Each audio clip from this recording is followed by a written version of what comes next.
Hello again, lads. Today we have a 08 Opel Vectra. It's a 1.6 petrol and we have a check engine light on, and that's kind of the reason, but not the reason why it's in today. The reason why it's in is because this 1.6 petrol Opel Vectra failed the NCT test on high CO, so on the emissions it failed. I'll just show you there now. So it went down on CO 0.56, and anything above 0.20 is a fail, so major fail. So the check engine light is indeed on, and customer knows that and wouldn't be bringing it into us only for it failed the NCT test on the emissions. So straight to the scan tool anyway, and we have codes. We have O2 sensor circuit bank 1 sensor 2, we have EGR valve position sensor malfunction. 2 of those are current, and then the third one then is the same O2 sensor bank 1 circuit 2. Okay, so this is my EGR valve, exhaust gas recirculation valve, and we have 5 wires going to it. The 2 outside wires on this are for the actual EGR valve itself, and then the 3 in between are for the position. Now, what I have on the red wire on the very outside is a 12 volt feed, which I'm happy with, and which is what I should have. Then the 3 in between the 2 outside, I have 5 volt reference, I have the position of the EGR valve, and I have a good ground. And then the wire that I'm plugged into now on the very outside again is for the EGR valve, the actuator, say, the movement of the EGR valve. That's the control wire. So that's going back, that wire is going back to the computer, and that wire is going to be grounded for the EGR valve to work. I would say a pulse width modulation kind of thing going on there, but what I see on that wire, which is a bit odd, is 3.4 volts. So okay, why is that? Well, at the moment I do believe that is because my EGR valve, I have an open circuit in the EGR valve. That's what I'm thinking. So what I'll do now, a car is there running, so I can keep you on there. Turn off the car.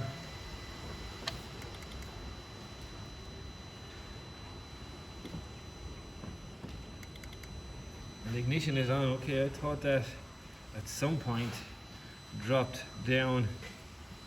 It didn't do it for me there.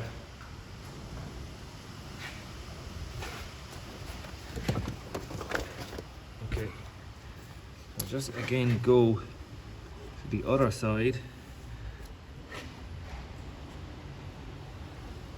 Okay, so there's me on my red wire, which I have a 12 volt feed. Then if I go back over to the wire I was just on, the wire that's going back to the computer,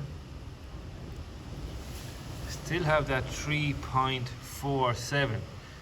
Now I believe key on, engine off, EGR valve is not being actuated or being trying to be moved by the computer. So that computer should be seeing the 12 volts. And I believe I should be seeing the 12 volts there, but I'm not.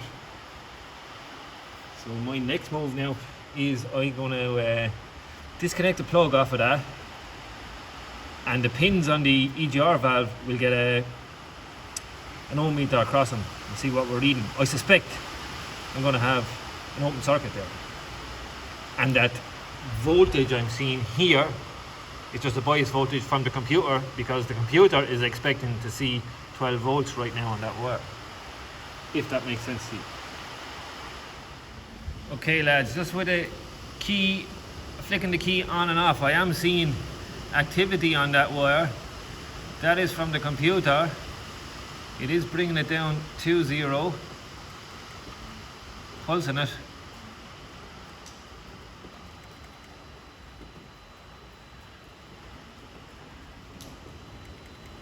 But yeah,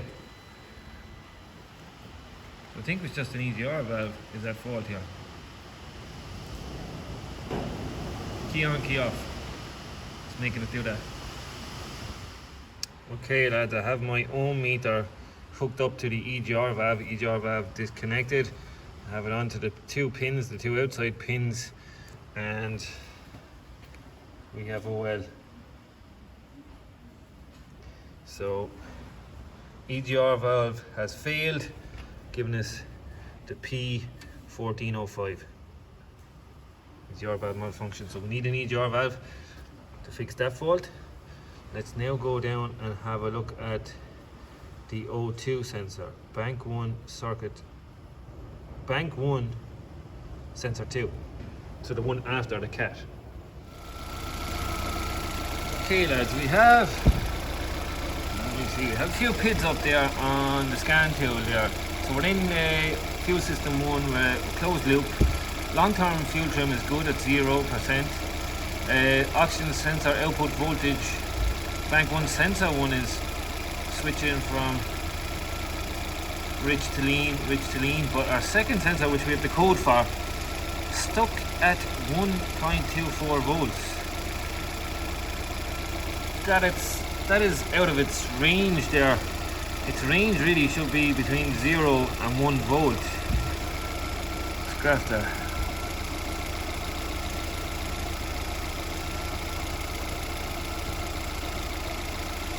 So yeah, we're switching on the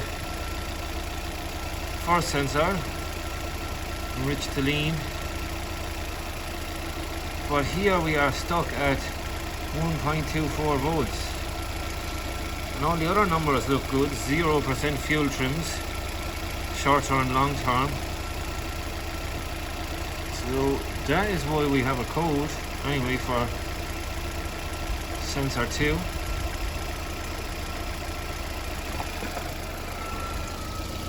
I would expect to see that. Let me see now.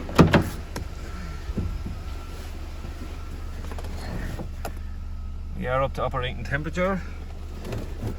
I would expect to be seeing that fella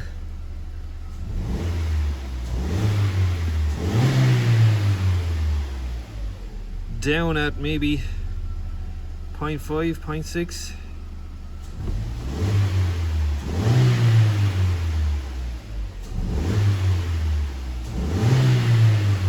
Okay, he's stuck, he's not moving. And he's out of his parameters, I believe. Okay, we'll get down and we'll have a look at this O2 sensor. Okay lads, so there is the O2 sensor, sensor 2. And we're doing a bit of testing on it at the plug there. Now the scan tool sees that as being 1.24, but I'm probed into that signal wire and it's wavering there. As you can see, my reading is 2.4, 2.7. So that is definitely wrong. As I said, that should be somewhere between 0 and 1 volt, the signal from that.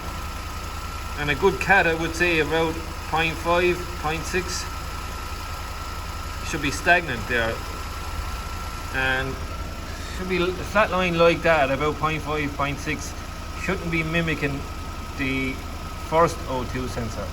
that would signify a bad cat.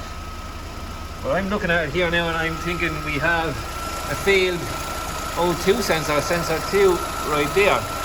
Now there's the wires that I'm probed into. So two parts again to this. One is a heating element in it, so the two wires, the purple and the grey, are for the heater. We'll have a 12 volt feed on the purple, which I do have, and a ground on the grey, which I do have. And then the other two wires, one I'm probed into now, is a black, black, and the one beside it is a grey.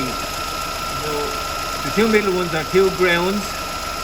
Sorry, the white one is for the heating element there, and the purple one is for the power feed for the heating element, and the other two are going to be a ground and that signal. So the sensor creates its own signal from the oxygen inside the exhaust, and that signal is just so wrong to me that I'm saying this car needs an EGR valve, which we know now after testing, and now we know it needs the O2 sensor, sensor 2. That will fix the two faults, that will get rid of the check engine light. But will it pass the NCT test if I do them two items? I can't really guarantee that, can I? You know, we have no emission tester here, so if I fix these two issues, I've no way of doing an emissions test and telling the customer that yes, you're fine to go for the test, is going to pass. But them two items are emission related, so I don't know. I think I have to go there. I have to do these things. I have to fix what I see is broken, don't I? EGR valve and O2 sensor. Right lads, another little test I can do here on this O2 sensor is to try and pull it down myself, because it is reading high. So with my circuit test light down to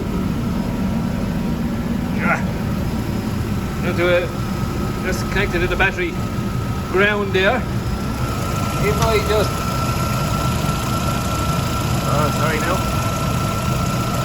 bring it down myself, if I can, which I don't think I can. Can I? I can.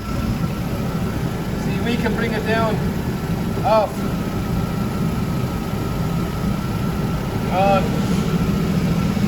There's another little test just tell me that my wire is good from O2 sensor to computer. It's definitely an O2 sensor fault. Sorry for the bad camera angle. You can see there, I brought that down to the ground with my test light, and the computer has seen it, the scan tool seen it. New parts have landed, lads. There's the EGR valve. There's a part number, Pierberg. And before I put it in, I said I'll do that resistance check of this new EGR valve, and we have 8 ohms on that one. So we'll fit that there now. Also, new lambda sensor, O2 sensor arrived, part number for that. And there it is. So we'll fit these, and we'll see what happens on the scan tool then after that. So we have the new parts fitted, lads. I have the engine up and running, and I cleared the codes, and we have an O2 sensor now that is alive, 0.7 there. So I started up from cold. Sorry, I clear codes first, started up from cold, and this did start off at 1.24, so did the bank 1. After a few minutes that came alive, started switching for me, and a few minutes later then again after that the O2 sensor bank 2 came alive and started reading. So that's a fix.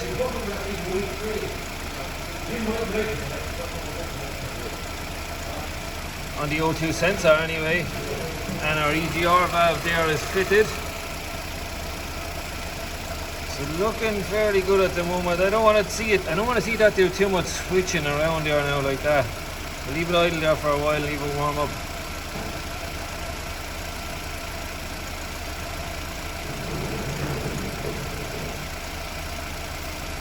Hopefully now it's doing a little bit of up and down. I don't know, that might say to me now that the health of the catalytic converter is not great. I'll drive up the road and all that kind of stuff and we see where we are. But definitely anyway, we have a fix on the O2 sensor. That was dead in the water, the old one.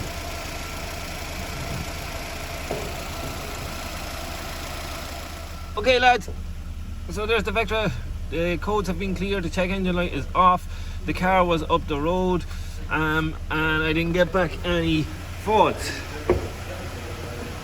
Well, at least I think I didn't. We'll check it out there on the scan tool now in a second. But now that we have, come on camera, focus. Now we have a working O2 sensor. Sensor 2 is now alive and well because we changed it. But bad news is, see the way it's copying sensor 1. That kind of means that the cat is really not working or doing its job. So unfortunately, yes, we fixed the O2 sensor and yes, we fixed the EGR valve, but now that we have a working O2 sensor, we can kind of clearly see here now that from that O2 sensor now working, it's telling me that we have a bad catalytic converter because there's no change. So we have sensor 1 before the cat, sensor 2 after the cat. They're mimicking each other, so the catalytic converter is not changing that. It's not working basically. So in trying to get this thing through an emissions test on the CO, I'm going to say this car needs a cat now. But there's no way really of me knowing with a dead O2 sensor, which is kind of a pity, but now that we have a working O2 sensor, we can clearly see that the cat is not doing its job. Anywho, just to show you there, I did see earlier in the video on that wire, the computer should be seeing that 12 volts, and it is seeing battery voltage there. So, ignition on, we are getting battery voltage on that wire, and sure, look, we knew that the EGR valve was a goner anyway when we done the resistance check on it, but that is the wire that we had that funny 3 volt. Now we have what, 13 battery voltage there. Just have to turn off the car. But yeah, okay, so we have a fix on the O2 sensor, we have a fix on the EGR valve, but unfortunately we can see now from our working O2 sensor 2 that the cat is starting to fail. Now let's see, have we got any codes back? Read fault codes. No, we do not have any codes back, but what we could get now over time is a catalytic converter efficiency code, because now the O2 sensor is mimicking the second O2 sensor is mimicking the first O2 sensor. So unfortunately, it's a cat needed for the Vectra. Maybe, I don't know, I'll talk to the customer, maybe they might try and see will it just scrape through, but that cat is not in good health. But that's it for me anyway on this car. EGR valve, O2 sensor, unfortunately now cat needed, but we'll see what happens after that.